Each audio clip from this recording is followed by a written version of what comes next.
You're listening to Radio Mayapur with the best devotional, meditation, kirtan music, and inspirational podcast.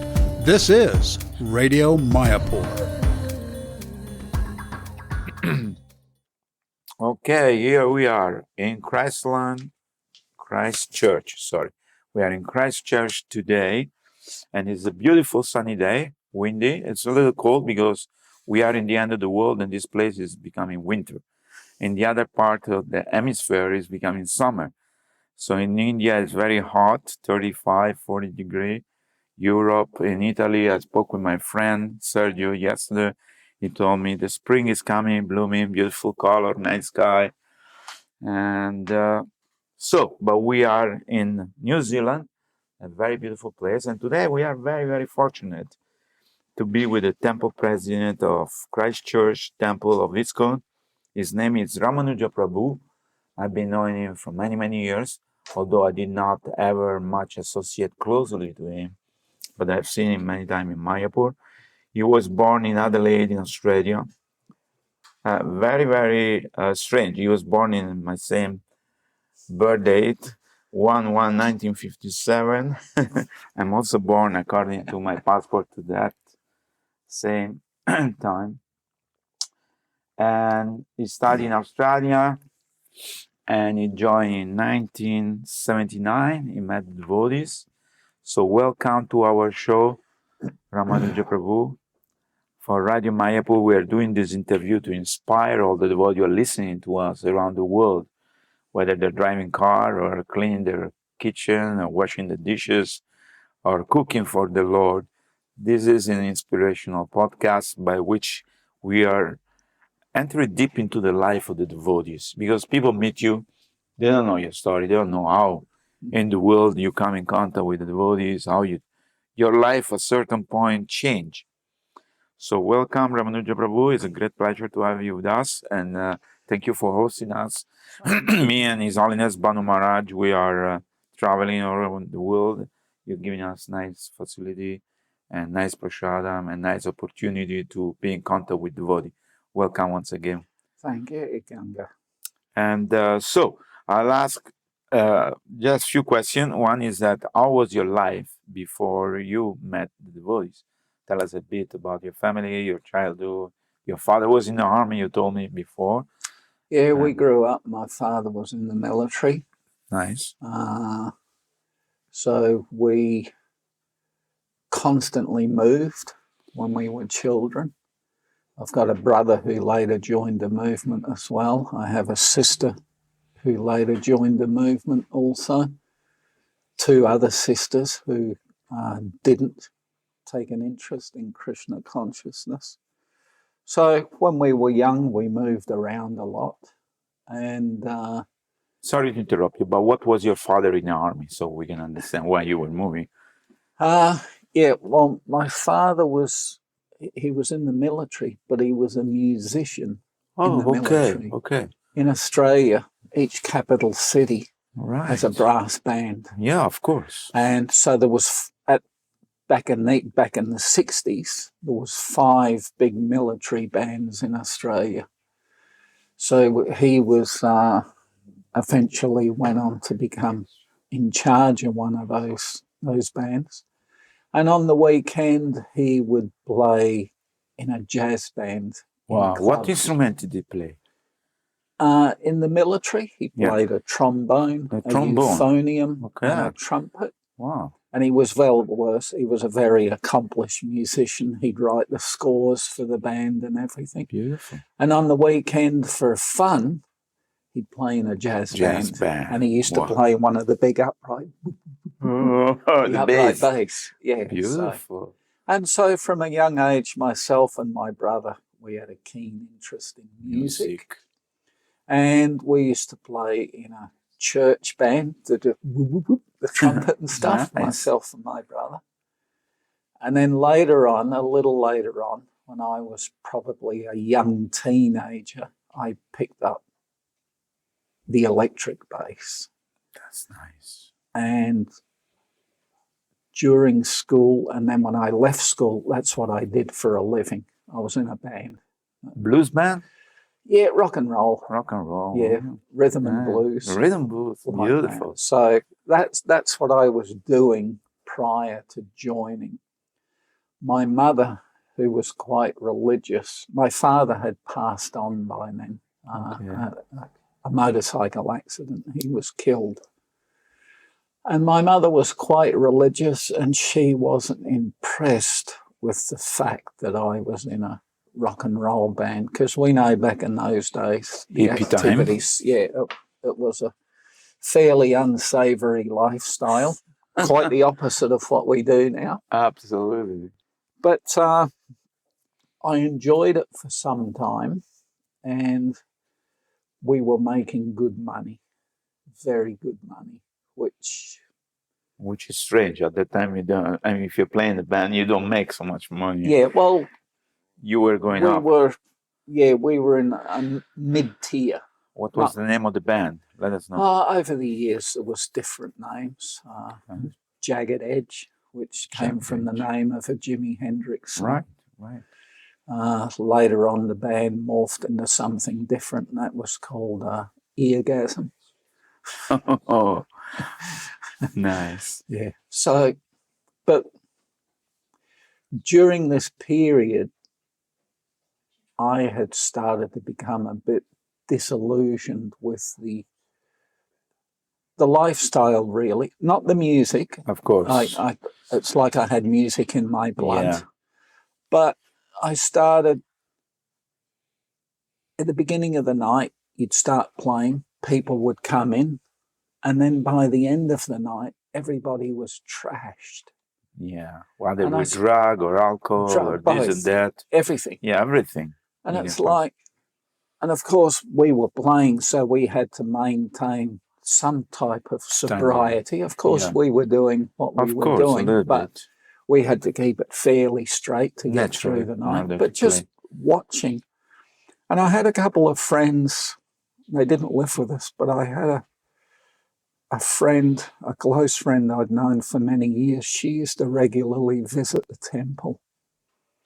And then she used to work in the restaurant doing the dishes. She was a junkie. She was a prostitute. But she had some affection for the temple. Nice. And at the end of the night, when the restaurant was finished, she would bring, because she passed our house on her way home to her house, she would bring us prasadam regularly. And it was, at the time, the devotee in charge of that restaurant was Bhutanath, well-known Australian chef, very well-known. And he was a wonderful cook. And so you started to take prasad. Started to take prasad. And then, of course, at that time, there was the devotees were constantly in the street doing Harinam and selling books. So you saw them, devotees? I saw them. I would avoid them, of course. Of course, strange people. A couple of times, the book sales, and this was near the end of Prabhupada's Leela, the book selling in Australia became very, very difficult. We had many devotees per head of population. I think at the time it was said per head of population we had more devotees in Australia than any other country. So it was a small population, a lot of devotees, and it was difficult to avoid them. You meet them everywhere. Yeah. In the airport, in a restaurant, in a supermarket. I got a couple of books, and the selling was, it was intense. They'd stick the book under your arm. Come on, and take this one. Give me a couple of bucks.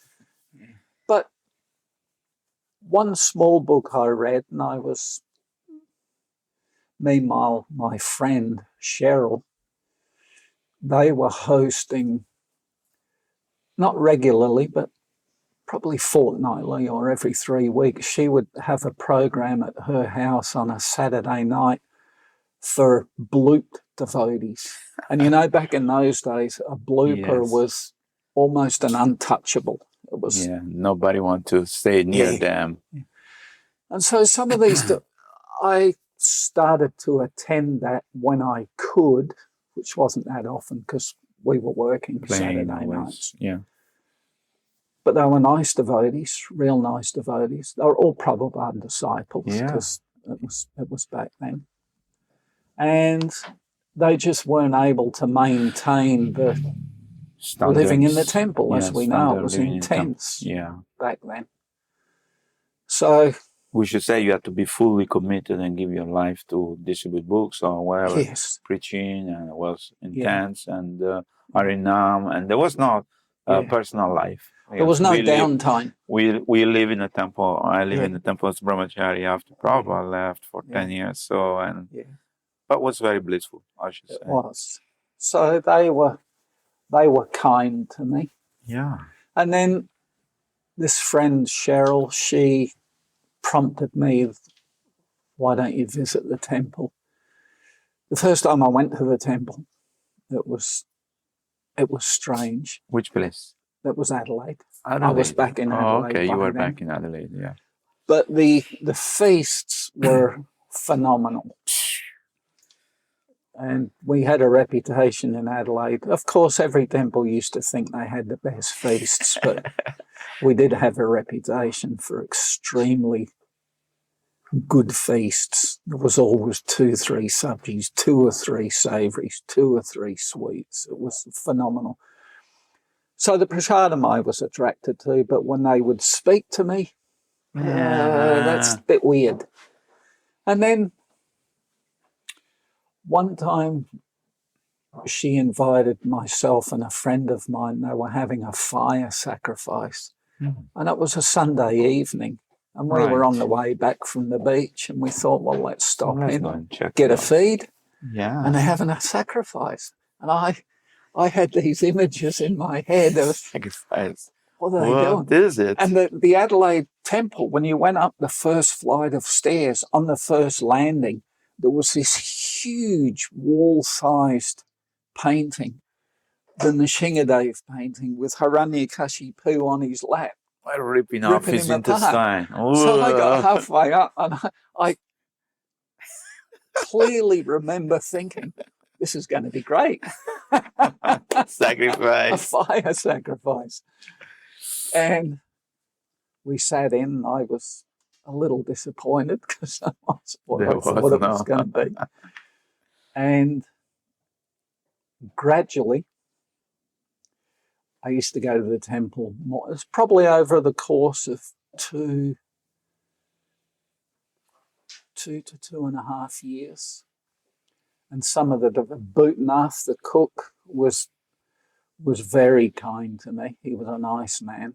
And another devotee there, Prabhupada disciple, Pundarik, he was English. Pundarik, still lives in Australia. Yeah. He joined and was initiated by Prabhupada in Vrindavan. Nice. But he had left and rejoined and ended up in Adelaide. Nice. And he used to come to my house and preach to you. Preach to me and say, this lifestyle you're living.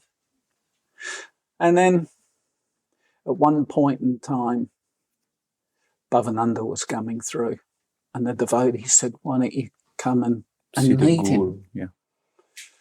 So what transpired then was I was taken in to meet Bhavananda, and he said, what do you do? And I said, well, playing a band. He said, are you married? I said, no. And he goes, you'll never be famous. I know some very wealthy, famous musicians. And if you haven't done it by now, you won't be. So just give up and join the temple. And I'm like, whoa. What a preaching, man. Dude, I just came to say hello. And what he did, he said, just stay the weekend. See if you like it. Yeah. And if you don't, Monday morning, we'll drop you off at home. I'm off to the airport Monday morning. We'll drop you at home. So he got a couple of the brahmacharis. One of them was Pancharatna, who still lives in Jaipur. Pancharatna from Jaipur, yeah. I know him. Couple of brahmacharis. Take him home, grab his things, and bring him back. And that was it. It was almost like a kidnap. But you enjoy being in the temple, right?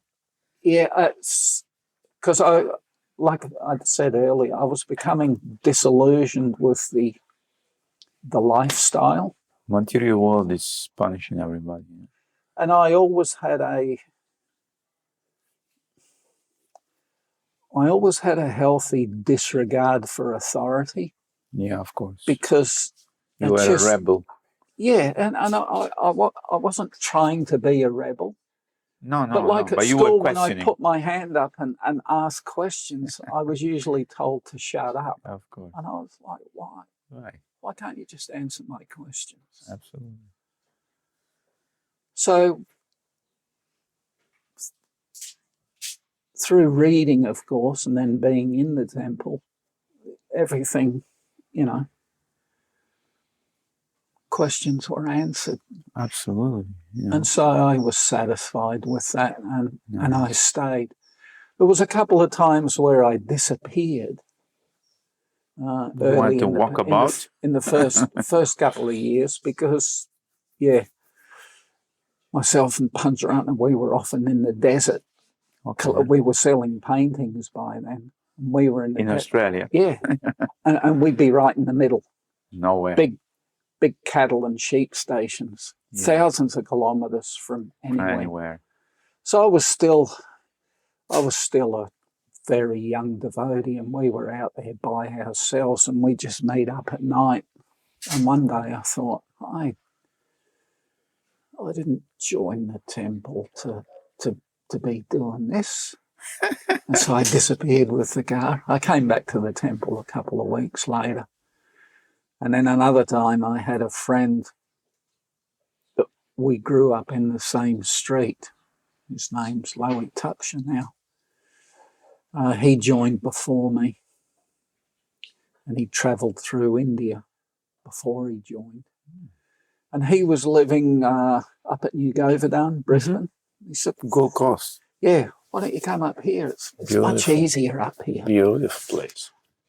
So, again, I left the temple without permission. And back in those days, when you left without permission, you were persona non grata. Absolutely. You didn't do that. They didn't like you so much.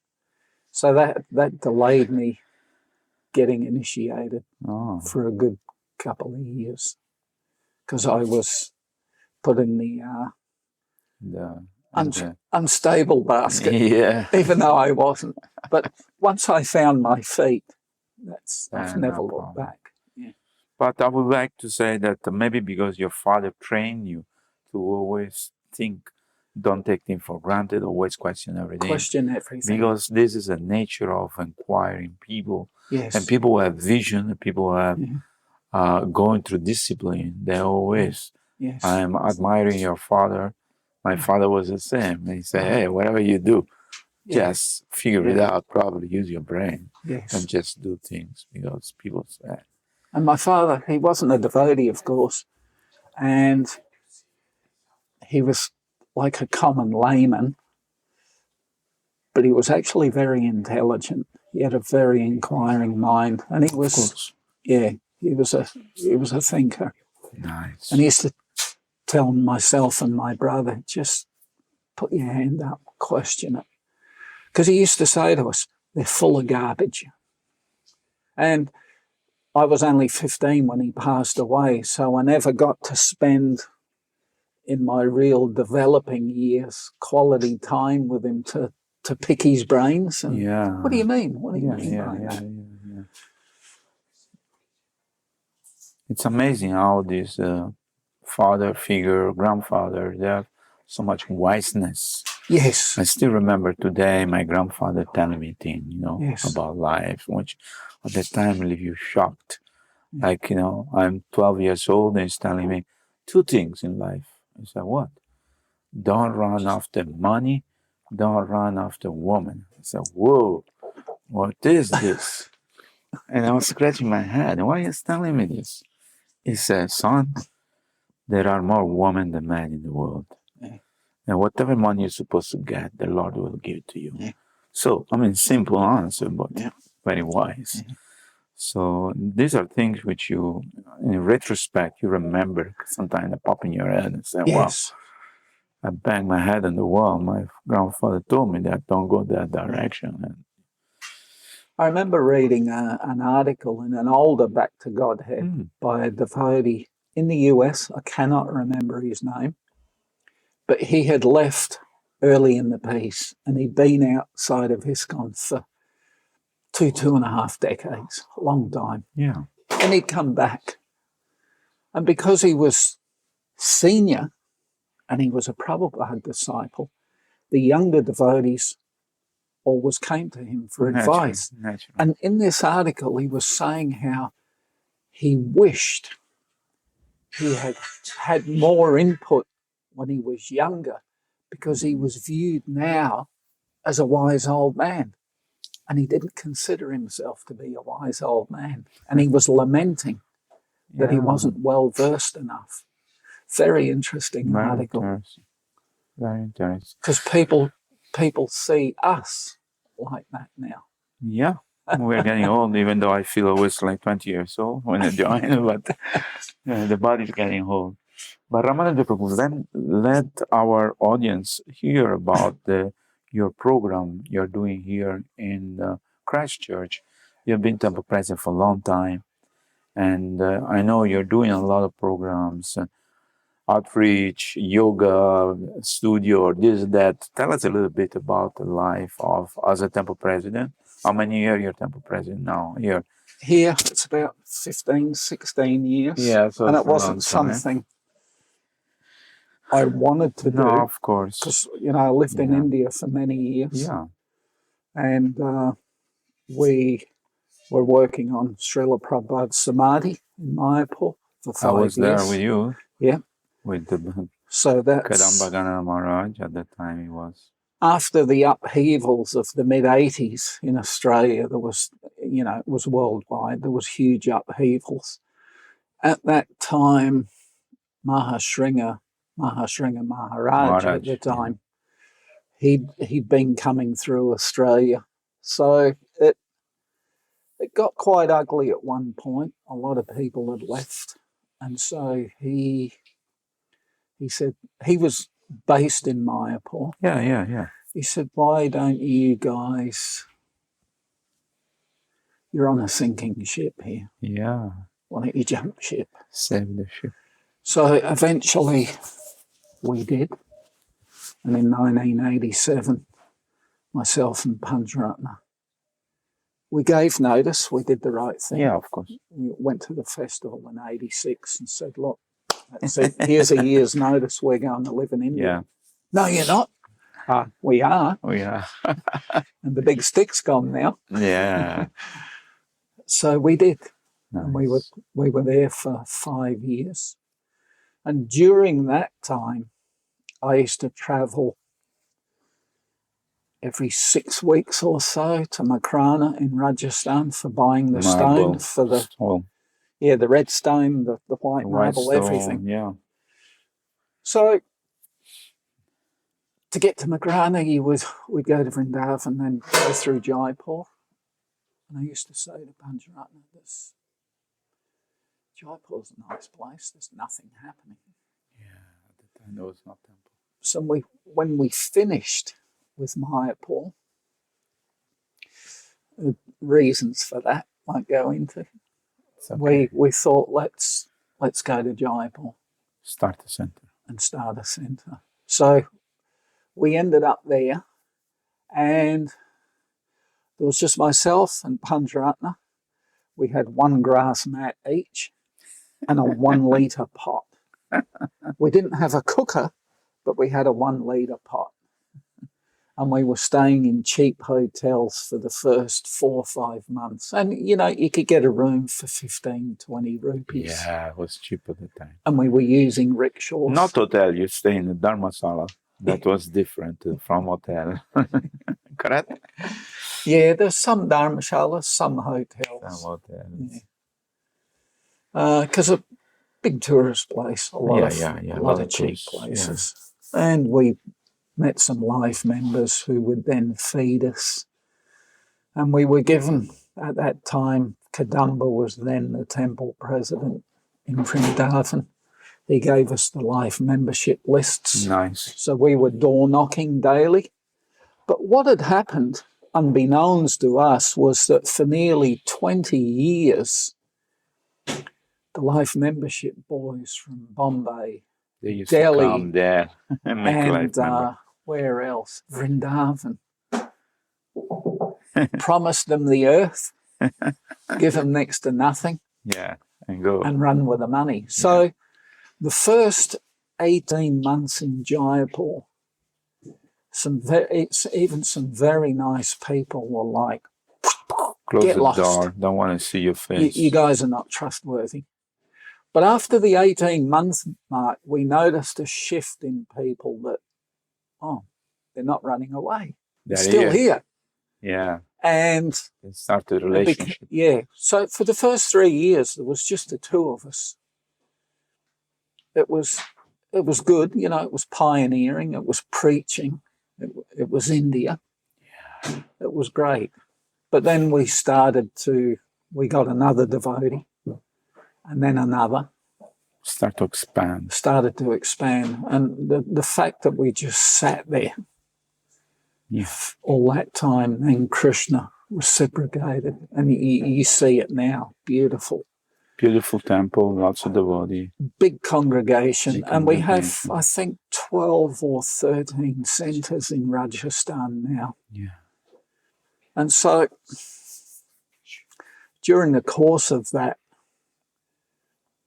Pancharatna married a local girl, and we had been together for a long time. In the Brahmachari ashram in Australia, we travelled together on Sankirtan. We went to India together, Prabhupada Samadhi. Nice. We went to Jaipur together. So when he got married, I felt a bit... It's not that I had the urge to get married. I felt a bit isolated. Just find yourself alone. a long way from home. Yeah, and alone. The dynamic changes because he had a wife. Of course. And he spent less time with me. So I ended up getting married. And the person I married had difficulty in India. And of course,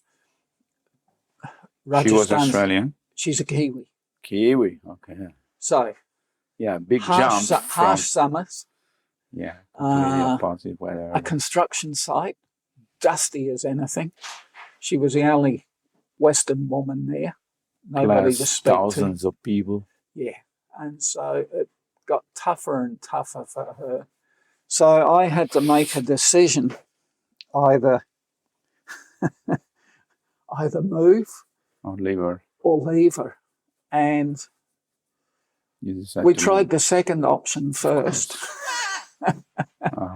That didn't really work. And then on the advice of some senior devotees in Vrindavan, they said, well, deal with it now because you don't want that dragging you back in the future to deal with it in a future life. So I decided reluctantly to leave India and come here. And I've been stuck here since.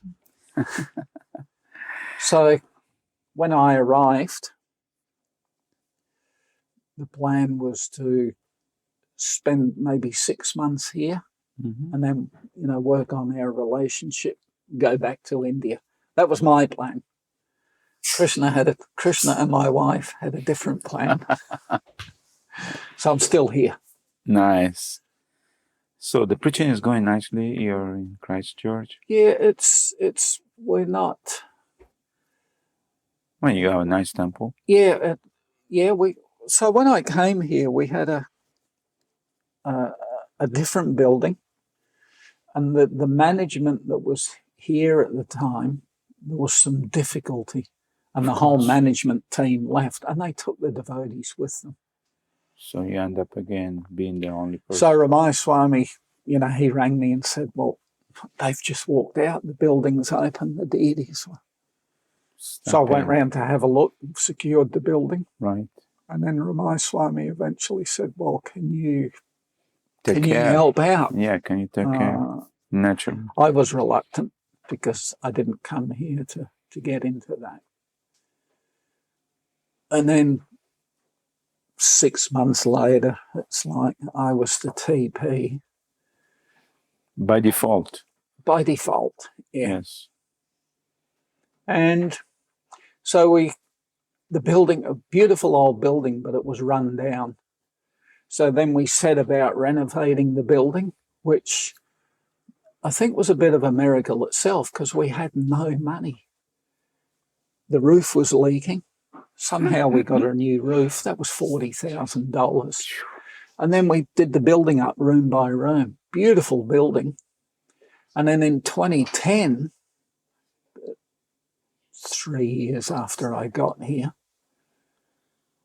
there was the huge earthquakes. Oh, yeah. And it destroyed the building. Complete fall down? There was September 2010, that damaged the building, not beyond repair, but we were waiting for the insurance, the loss adjusters to come in and assess. See how much we can. And then in the meantime, in February, we had the real big one, destroyed the building totally. No one was hurt? No, Pujari was hurt, but not seriously, because the deities flew off the altar. Wow. I mean, it was a violent earthquake. And the Shingasan was pushed off the altar into the middle of the temple room. Amazing. And Janavamata, who lives in Dunedin, missed her by a fraction, millimetres, missed her head, would have killed her. Amazing. So we owned the property next door. I was in the property next door.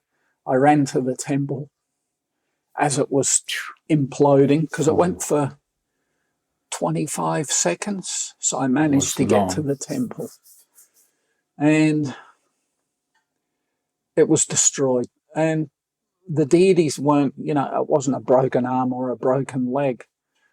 We were finding tiny, I got like a huge sack of tiny pieces of marble. So initially the GBC was like, well, can't you just put the deities back together? There was other precedents. Yeah. And when I sent them photographs of, I've got thousands of chips here. Yeah. You work it out. Same deity? No. Oh, different deity. We did the Visaga, put them in the ocean. Nice. And then I thought, well, no point me being here anymore. There's no temple. So I was making plans to go back to India. But the Lord, there's some other plan. And then Ramaswamy asked, well, we're insured. Can you sort the insurance out? And I was like, that's going to be messy. That's going to be messy. Because the whole city was destroyed, not just our temple. Not just you, thousands of people. But my wife at the time, who was an accountant, she was working for the church property trust. The Anglican church here is quite strong. Right. In the city alone, they had 4 big cathedrals. So she was responsible for those properties of the Anglican church in this city. And there was many of them, but 4 big cathedrals in the city. So through her job, she was working directly at the coalface with the insurers who were based in Australia. Now, she was under contract that she couldn't speak because this was... Naturally. Otherwise, a lot of people will come and claim them. And after about probably 1 year of this, a year after the earthquake, she said to her boss, my husband is in charge of the Hare Krishna temple. I'm doing this, and I'm not allowed to... We can't live like this. Yeah. So her boss gave her, the CEO of the insurance, his card, who lived in Melbourne, and said, give him a call. So I rang him. And his name was Andrew Moon. And he said, do I detect an accent? I said, yes, I'm from Australia. And the first thing he said to me was, who's your football team? And for 20, 25 minutes, we talked football, Football. Aussie rules. Yeah, naturally. And it broke the ice. And I had some people I grew up with who went on to be then professional footballers who he knew because he lived in Melbourne, and that's the headquarters. Nice. And probably after half an hour of this, he said, well, what can I do for you? And I said, look, the Anglican Church has many properties. Even if they take a hit, they will be well reimbursed. We've got one. And this company was pulling out of the market because the losses were so big. Of course, they cannot pay everybody. So I said, if you pull out, we've only got one church, so to speak. That's the end of us. We're finished. He said, call me back in 3 days. And I did. And he said, I've got some good news for you. Tomorrow morning, there'll be a check on your desk. And the next morning, it was in our bank. It was $1 million exactly. Not a lot of money, but it was $1 million. Well, it was not. Yeah. I mean, it was And not nothing. It was the following day, they pulled out of the New Zealand market. They were still meeting their obligations, but they were gone. So we got in by a day. Nice. So once we had the money, I thought, well, they've got their money. I'm going. They can build a new temple. Hasta la vista. I'm off to India. And I went to India. Okay. I told the devotees, I've done my job, done my duty, give you the box. And so I was in Jaipur for about 4 months. And later on, during that time, I was in Vrindavan and I met Burijan. We've known each other a long time, and he invited me over for lunch. And he said, what are your plans? And I said, well, I think I'm back here now. And I said to him, what do you think I should do? And he said, I can't tell you what you should do, but I think I know what Srila Prabhupada would say to you. And I said, okay. So it went like this. He said, I'm pretty sure Prabhupada would say to you, go back, build the temple, and then when you've done that, you can go where you want. And it made sense. Of course. Because, I was involved in the Samadhi construction in Mayapur. We were building the Jaipur temple at the time. So I'd had a lot of experience. So I came back, and it took us nearly a couple of years to find the right architect and engineer. And then March 2017, we finished this temple. Which is very nice. Yeah, so, and since then I've been sort of planning to. Indians calling you. But there's obligations, because you got to make sure things are stable before.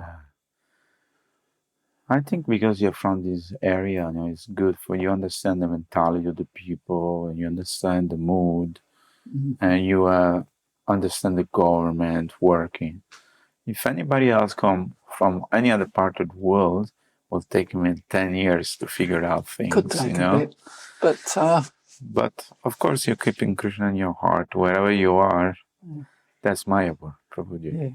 Yeah. But our experiences in Bengal and then Rajasthan, just strangers in a strange land. You are the white elephant. But Krishna facilitates. He guides. Always. Yeah. Beautiful. So what are your future, apart from running away from this place and go to India, any other future plan for the temple? Any new preaching or any new insight or restaurant? I don't know what. I know you're doing prasad in different places. Yeah, well, we do have a cafe in the temple now. Do? Yeah, nice. Yeah. It's only a couple of days a week at the moment because of manpower. And of course, the difficulty in this age is it's a temple, it's all grihastas, they all work. Yes, so less time to dedicate. Yeah. And you know how that works. It's often difficult to expand Of course. with preaching. Of course. It's not impossible, of No. course, but it Well, let's really say the times have you. changed. There is not been many people all over the world that are traveling with Maharaj. There's not a lot of temple apart from India where people come and say, okay, I want to join the temple. You know, because people, let's say, most of the people we're preaching, they are already grihasta, already working. And the young people, they are either too rara or study or getting a job. So there are very few people. I say, in India, we still make a lot of brahmachari. Yes. In Mayapur, we have 350 brahmachari. Yeah. So all over India, we're still making brahmachari because of thick population. And also because it's a culture. Yes. Like becoming a sadhu is a culture. Yeah. Like in Thailand, you know, there are so many people becoming monks. Yeah. So similarly in India, the culture is to be part of a religious organization, learn discipline, you know, and everything. So but apart from that, I see the whole world is changing. The strategy of preaching to Grihastha means family member, people who are already settled in society. You don't want to say, okay, leave your family and come and join the temple. I mean, that nobody will do that and think you're crazy. Yes. So obviously, our is becoming congregational preaching. It is congregational. Am I correct in my assessment? Yes. Yeah, I've noticed that over many years. Yeah. And then the difficulty, at least I find, and I don't think I'm unique, is that really distorts the authority structure when it's congregational like that. Yeah. People get initiated. Sure. They see their guru as the authority. Sure. And oftentimes the local authority is... Well, you know, we have to make, my understanding is that we have to empower people to preach, number one, but we have to make people responsible and see how you are part of this community, you know. Maybe you're initiated by any guru, because under the guru will be in the future. But Prabhupada is the founder Acharya. We are following his instruction. And you are living here. So, your guru will not tell you go to, you know, I don't know, Japan and preach there. You know, you are here. Yeah, your guru is representing of Prabhupada. Yes. But we are working here in a relation so we can achieve something. Yes. So, and if we empower the devotee and we recognize them, that they are the people. Because many times His Holiness Bhanu Maharaj say, okay, before you are initiated, somebody's training you for 1 year to chant 60 rounds. Yes. Those devotees, most probably the temple president, and they are the guru, because you are the one who give knowledge, train them to be on a platform of steady devotional service. So we should recognize all these devotees. And we should not minimize them okay, now I'm your new authority, don't listen to anybody else. So it doesn't work in that way. And therefore, we are going to a phase where people are becoming aware. So movement means we are moving. We're constantly moving.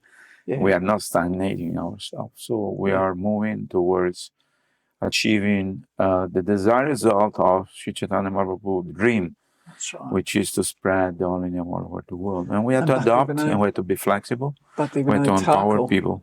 That was his push. Yeah. So I love you, Ramanuja Prabhu. I can talk to you for many, many hours. Now, there is any parting message you would like to give to the Radio Mayapur who are listening to your podcast today? Something important which can upgrade their spiritual life. Well, for myself, I joined the movement because the people preaching to me were disciples of Prabhupada. Yes. The books I was given were Prabhupada's books. Yes. And so I think I was lucky in that from the beginning, my heart was given over to Prabhupada, and I've never lost sight of that through the ups and downs. And absolutely. And it's the thing that's kept me, it's the single thing that's kept me here. Yeah, I've a couple of close friends, of course, Panjratna and Jaipur and Mahashringa while he was still here. But ultimately, Prabhupada, I've never lost sight of. Without that mercy of Srila Prabhupada, I wouldn't be here. and Absolutely. I wouldn't have remained here. Absolutely. And so I think it's important that we develop that attachment first and foremost for Srila Prabhupada above all else. That's nice. That means read Prabhupada book, Yes. listen to Prabhupada book. Now they are available on audio format Yeah. through Bhaktivedanta Vedanta Library. Yes. You can hear all Srila Prabhupada books. Yeah. And so, Kirtaniya Sadari, expose your consciousness to higher dimension by listening. Music, bhajan, kirtan, lecture, and every moment of your life is worth engaging in this. I'm guilty of not reading every day, but I read most days. Nice. But at least at night time, when I go to bed, I put Srila Prabhupada on, the speakers under my pillow, Nice. and I get 6 or 7 hours, even though I fall asleep. Prabhupada is pushed into my mind 7 nights a week. And he's been doing that for decades. Nice. Wonderful. Thank you so much. It's going to be a great pleasure to meet you and speak to you and getting a glimpse of your life. And I'm sure that everybody will be inspired. And thank you. I remember the first time we met when we were off to Bangalore, I think it was, for meetings, ICC meetings. And you were the temple president in what was then called Madras. Correct, in Chennai. We stayed there for a day or two. Okay. And the little, I think it was blue. Was it blue or green? Yeah, gray or blue, I don't remember. Was in Kilpa, which year it was? Yes. It was in Kilpa Garden Road, yeah. It was. Yes. And then you dropped us at the station. Nice. And off we went. I vividly remember that. So thank you once again. Srila Prabhupada ki Jai. jai. Ananta Koti Vaishnava Vrinda ki jai. Haribo. Thank you. Srila Hare Prabhupada. You're listening to Radio Mayapur with the best devotional, meditation, kirtan music, and inspirational podcast. This is Radio Mayapur.